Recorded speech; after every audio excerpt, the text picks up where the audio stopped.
Olá, sejam bem-vindos. Saber Viver é um programa para seu envelhecimento, para a sua velhice e para seu longeviver satisfatório.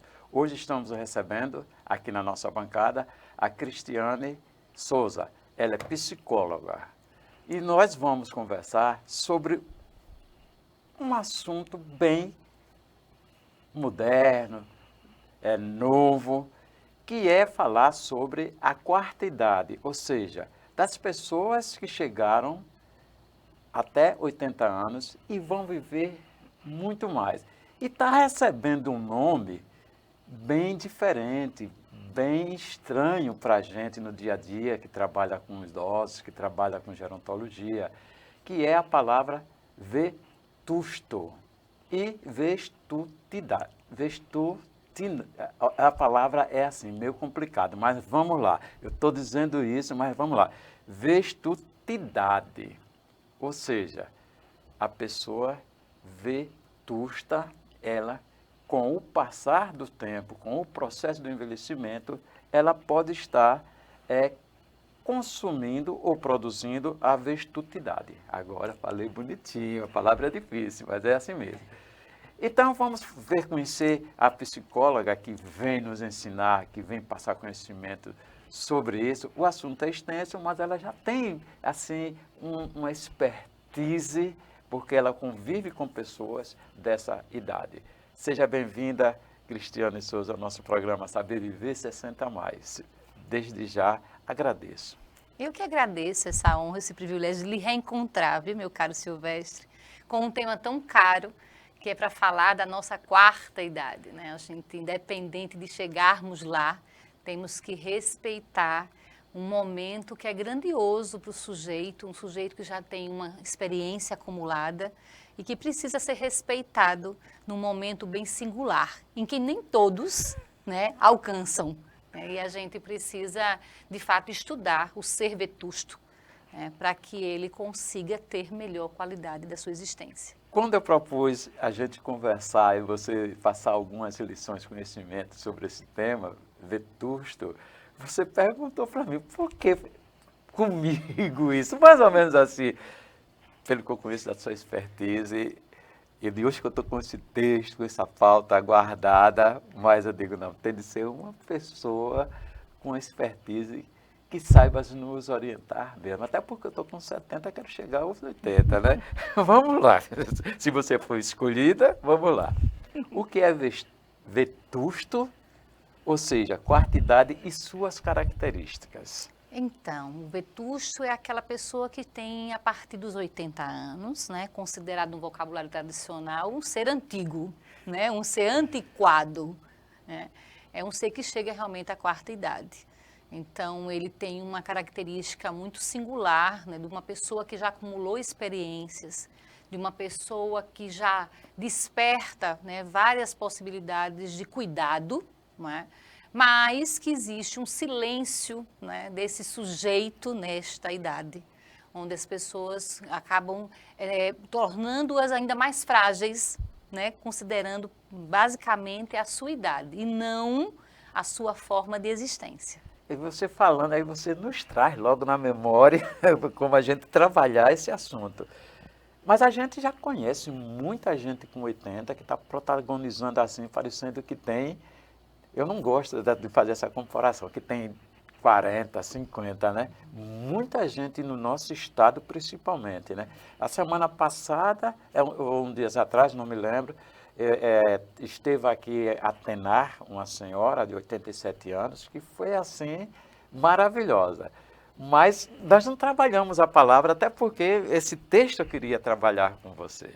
Me diga uma coisa, muitas vezes focam principalmente na terceira idade. Isso é comum em gestões de governo, em faculdade de terceira idade, aí vai.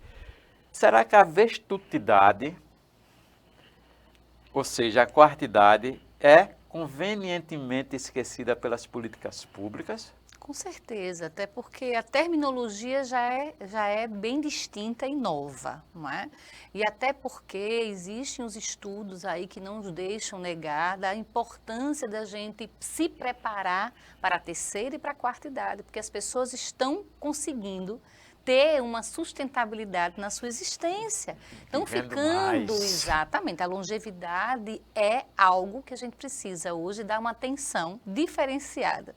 De outros tempos, a gente acreditava que nem se chegava lá, e realmente não chegávamos, né, na história da população em geral. Mas o que é que acontece? As pessoas começaram a entender a importância de ter qualidade de vida, a importância de cuidar de fato das suas rotinas, cuidar da sua saúde integral. Então, a gente precisa entender que isso ainda é muito novo e que, infelizmente, a sociedade em geral, ela silencia e as políticas públicas passam por isso. As políticas públicas, elas acabam sendo negligenciadas para este público, não é? Então, a gente precisa hoje quebrar esse estigma, quebrar esses paradigmas de que é possível, sim, tem, como você falou da sua convidada, a gente tem mulheres vestutas, homens vestutos, que empreendem aos 80, que têm uma atividade, né, muito intensa na sua rotina, que praticam esporte, né? Então, isso sempre me interessou a partir dos meus avós, né, que também já chegaram, eu tive uma avó que já chegou a partir de 80 anos, então a gente hoje lidando com o pessoal da academia, de letras e outras pessoas que eu tenho um carinho enorme, eu também me interesso a entender como é que essas pessoas chegam nessa longevidade de uma forma tão feliz, tão saudável e tão estimulante para nós, né? Que desejamos também chegar lá com essa qualidade e essa equalização das áreas, né, da nossa existência. E produzindo. Produzir. Utilitários, funcionais. E ainda digo mais, com a flexibilidade para o novo, assim, extraordinário. Pelo menos você tem, assim, estudo de caso ou assim, convivência, como você disse, com o pessoal da Academia Maçonense de Letras. Nos conte mais um pouquinho desse exemplo. Eu tenho essa história, né, que é parte da minha existência, que eu vou levar como um legado, né, que eu assumi a cadeira que pertencia a meu pai, e estar com os amigos de meu pai, estar frequentando essas pessoas que têm a partir de 70 anos, né?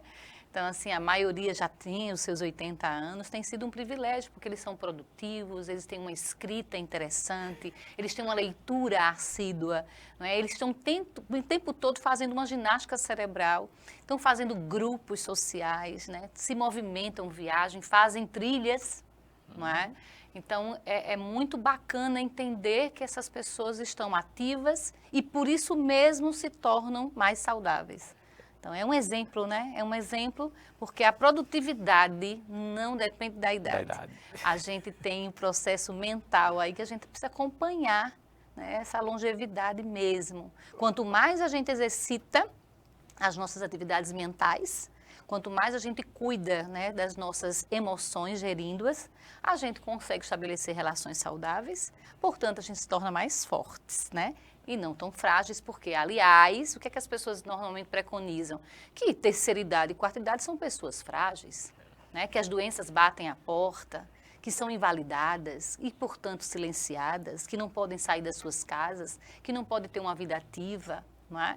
Então, nós temos dificuldades, é muito mais um preconceito da sociedade, né? Que tem um limite para a cronologia das pessoas, né? E aí colocam esses estigmas e as pessoas ficam ainda tendo dificuldade de estar em espaços produtivos, né? Eu também sou recrutadora e aí a gente consegue receber ainda currículos de pessoas que querem laborar, né? Que tem 60, 70, 80, eu quero participar desse trabalho. Quer seja voluntário, quer seja, né, recebendo aí honorários, eu quero estar ativo. Mas muitos recrutadores têm uma resistência. Como é que essas pessoas vão estar, não é, por inteiras no processo laboral? Né? Eu tenho essa curiosidade de saber por que elas querem estar se dedicando, né? E aí a gente vê o Vestuto, ele tem uma sabedoria, né, que é assim, muito distinta também. Ele já acumulou experiências. Como ele é distinto. Exato. Né? Como ele é uma pessoa maturidade distinta, ímpar, né? Ô Cris, na relação gerontológica aberta à conexão entre gerações, a vestutidade, quem deve tomar a iniciativa assim, nas conversas, o protagonismo nas ações, na família, no cotidiano, é os mais jovens ou a pessoa de 80 anos, para desmistificar essa complexidade? Eu convido as pessoas que convivem com os vestutos, com as pessoas, né, a partir de 70, 80 anos, especificamente a quarta idade, que é nossa pauta aqui, que tenham essa abertura para estudar mais, para pesquisar mais, para se colocar à disposição dessa pessoa que quer estar mais ativa, que pode contribuir com ela mesma e com as pessoas que estão ao seu redor. Então, a gente precisa começar a quebrar esses tabus a partir da nossa própria família. Então, os mais jovens, aquelas pessoas que convivem diretamente, para não infantilizar essa pessoa, para não diminuir nas suas funções, né, vitais, para que possam ser estimulados. Ao contrário, não silenciados, mas estimulados. E se pega um vestuto que seja comunicativo, como muitos que eu conheço, que esteja no processo de produtividade, que a gente possa se estimular ainda mais e aí começar a entender que essa comunicação geracional, intergeracional, contribui para ambas as partes, né? Porque eu me estimulo cada vez que eu vou na academia, por exemplo, cada vez que eu remo com pessoas idosas, eu tenho pessoas idosas que remam comigo ao mar, né, Pajuçara, amanhecer o dia, e essas pessoas conseguem subir na canoa com destreza, claro, com certos cuidados, porque tem também algumas situações mais limitantes, mas não por isso deixam de remar, não é? Então, é sobre isso, a gente precisa criar aí uma sinergia em prol de pessoas que queiram continuar, né, produtivas em todos os sentidos. Você falando de remo, eu me lembrei de uma amiga minha de 80 anos, tem mais de 80, eu acredito, que é remadora. A gente chama ela até de vovó Charo. Também. Isso não chegou em 80 não, viu? Não? Se você disser que ela tem 80, ainda não chegou não, é ano que vovó vem. Charo é 79 ainda. É 78 mais um. Entendeu? Né? E vovó Charo é um espetáculo de mulher, Exato, né? Um espetáculo de velhice, isso. Né? Mas a gente tem pessoas mais idosas também. Vovó Charo é Leonora, né? Helena Tenório. Helena, né? Estávamos hoje pela manhã juntas, né? Então, assim... Já remaram hoje? Já, remamos hoje. 5h30 da manhã a gente chega na Praia da Pajuçara. E a Lena foi um convite meu. Né? Eu já remava e levei a Lena para uma aula. Você está falando isso? Isso, é uma grande amiga de muito tempo, de muitas longas datas, né? E aí, justamente, nos conhecemos no Sebrae, em 1999, quando ela estava presidente de uma cooperativa de profissionais liberais, já aposentanda. Ela aposentanda, criou uma cooperativa da qual eu fiz parte, junto e paralelo a gente trabalhava para o Sebrae na época. E essa nossa amizade, né, só foi crescente. Rapaz, e todas as vezes não para. E ela é um exemplo. E não só ela, o grupo dela, né? Ela consegue estimular, mas também tem outras tantas que têm muitas histórias ricas para nos contar. Os mais velhos, ou seja, quando estão na vetustidade, muitas vezes são invisíveis, mas têm histórias de força e sabedoria, como a gente falou agora, da Helena. Você ouve quem pode quebrar totalmente a imagem da fragilidade, como seja assim, como danos de voz e essas experiências você ouve, e o que é que você, protagoniza para desmistificar? Eu normalmente, quando eu estou com essas pessoas, né, eu procuro escutar suas histórias, né? O que é que elas fizeram? O que é que elas conseguem entender de significativo na sua crescência, né? No seu processo de evolução, nas várias áreas, né, que ela consegue estabelecer suas relações. Como trabalhou, como se relaciona, o que faz hoje, quais são as suas rotinas. Então, eu vejo muito mais protagonismo entre essas pessoas do que outrora, né? Muitas vezes as pessoas mais idosas realmente elas são postas num campo privado sem ter possibilidades de estar frequentando espaços sociais ativos, não é? Então eu enxergo hoje um protagonismo ainda maior dessas pessoas. Por quê? Porque elas conseguem hoje ter uma visão diferente sobre elas mesmas, elas buscam ajuda, independente de classe econômica, existem vários grupos sociais em vários bairros. grupos de assistência, grupos voltados tanto a instâncias públicas como de cooperação. Então, esses idosos, eles saem de casa e são estimulados em grupos, né, terapêuticos, em grupos sociais, nos seus bairros, a depender, né, eles vão até os locais, independente de serem chamados. Então, esse protagonismo, eu acrescento que é muito de quem lida com esses idosos. Buscar fazer com que eles ainda sejam ainda mais estimulados. Nessa idade quartidade ou vetustidade, tem uma relação muito assim, uma relação muito forte com a família, com os amigos. E o que a gente vê é que essa relação, às vezes, não tem conhecimentos e começa conflitos, até intergeracionais. Qual o papel da pessoa da quarta idade? Conhecedor de resiliências, né, forte até, ele pode fazer e como deve fazer? A gente até faz uma distinção, né? O que é que difere aí a maturidade com a possibilidade desse ser vestuto, né? Que hoje é considerado na quarta idade. Então, seria uma espécie de sabedoria para além da maturidade. Então, eu adquiro maturidade na medida em que eu vou experimentando, né, situações nos meus ciclos de existência e eu vou tendo essa resiliência aumentada. Então, entende-se que uma pessoa de quarta idade, ela expande a sua resiliência, ela consegue enxergar com sabedoria as situações de conflitos. Bem melhor até da terceira idade, né? Tem algumas pessoas que evoluam já, né?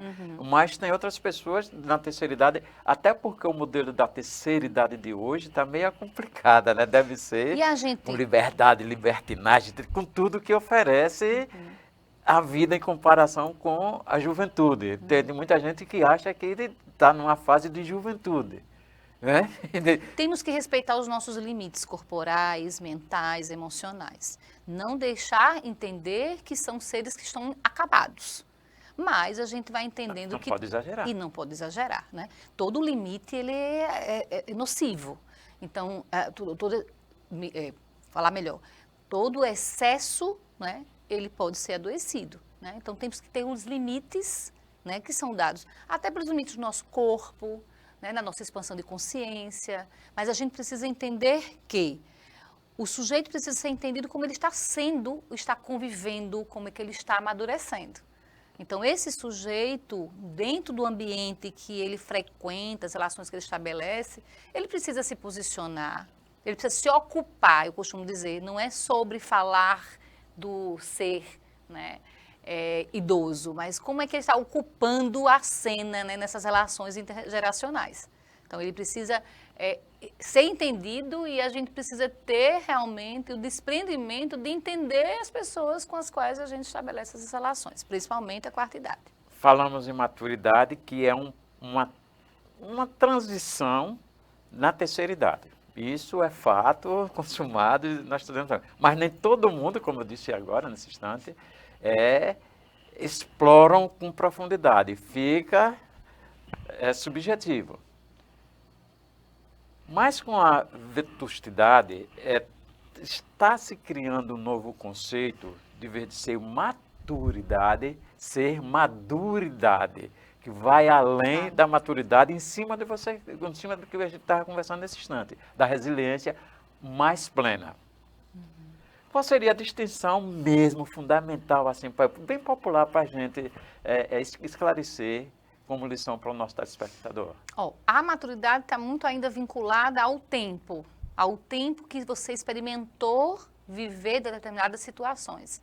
No caso do ser vestuto, uma ampliação maior, uma plenitude maior no campo da resiliência. Então, é uma espécie de um upgrade ou uma evolução da maturidade, né? É quando a gente consegue ainda adquirir nessa idade, a partir de 80, uma possibilidade ainda de ter vivenciado tanta coisa que consegue ter uma expansão ainda plena de consciência, quando as faculdades mentais não estão, né, limitadas. Eu estou falando de uma forma bem universal, não é?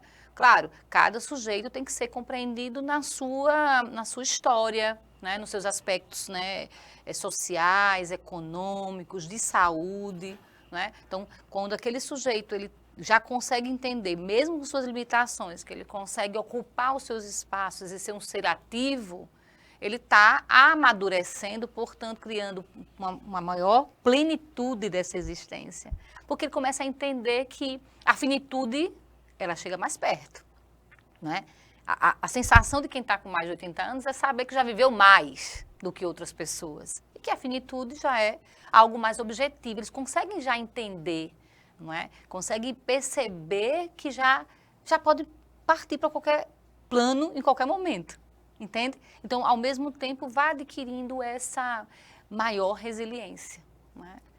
Tem de ser uma defesa, e essa defesa só você mesmo é que pode criar, vamos dizer, essa capa, esse escudo. Ou essa né? disponibilidade para aceitar que a finitude existe. E é por isso que nós aqui, né, eu e o meu colega Francisco Júnior, a gente criou um programa chamado Preserve-se, essa licença poética do SI, de si mesmo, para a gente justamente perceber quais são as nossas reservas cognitivas, quais são as possibilidades de a gente exercitar mais as nossas atividades, para que a gente se estimule a viver com longevidade, mas uma longevidade saudável. Uma longevidade onde a gente possa se ocupar nas mais diversas áreas da nossa existência. Antes de eu fazer a próxima pergunta, logo que você falou no Preserve-se, diga como é que as pessoas podem adquirir o acesso a esse projeto de vocês. A gente está nas redes sociais, né, o Preserve-se. Eu tenho um maior privilégio de ter o Júnior aí comigo, um neuropsicólogo que já lida diretamente com idosos. Eu não lido diretamente com idosos, mas tenho uma história de pessoas idosas ao meu redor e me interessa estudar sobre, porque eu que trabalho com recrutamento, com seleção, com psicologia organizacional, eu entendo e enxergo essas pessoas muito laborais, que se aposentam, mas que permanecem ativas no trabalho. Né? Então, a gente criou essa proposta para dar condições, né, de maturidade assertiva, das pessoas conseguirem entender que uma ajuda como a nossa, a partir de um programa, né, que vai estar estimulando aí possibilidades de se autoconhecer, de continuar se autoconhecendo, para ter a possibilidade de ter mais saúde nessas renovações de ciclo. E quando ela fala em trabalho, ela não fala em trabalho pesado, laboral, aquele cansativo.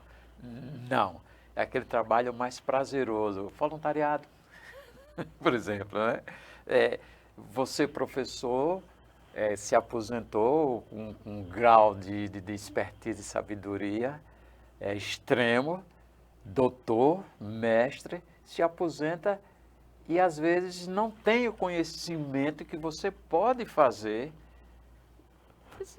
dar aula numa faculdade de terceira idade, sei lá, promover alguma coisa que seja bem utilitário, bem funcional, bem produtivo.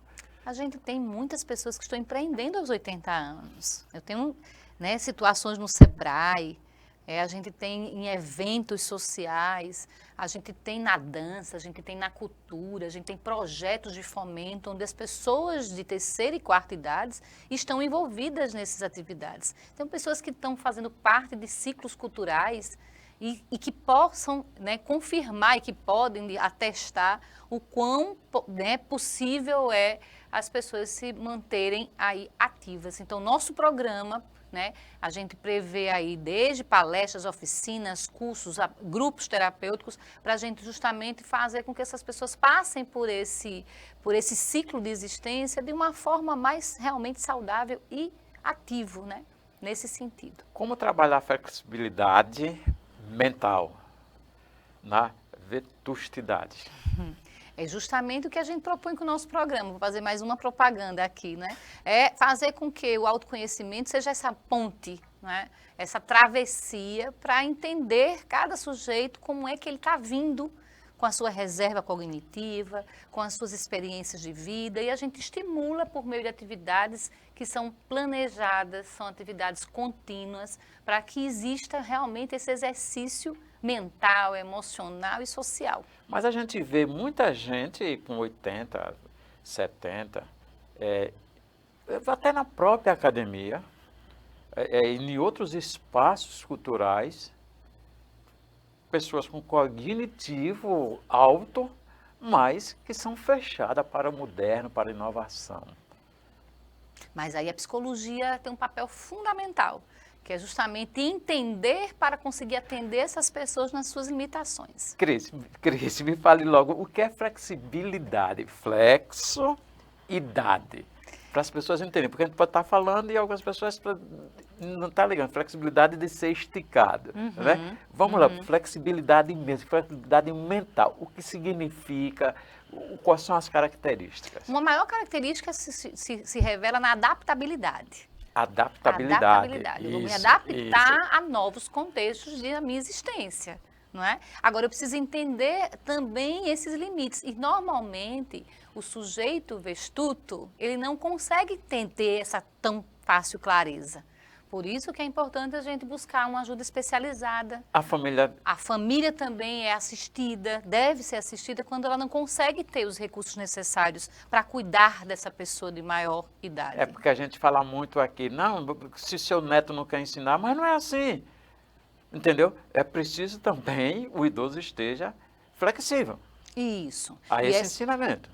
E essa flexibilidade às vezes não vem do próprio idoso, a não ser que ele conte com uma ajuda, né, especializada. Por isso que a gente também entende num programa que a gente estende para as suas famílias, porque as famílias precisam ser orientadas.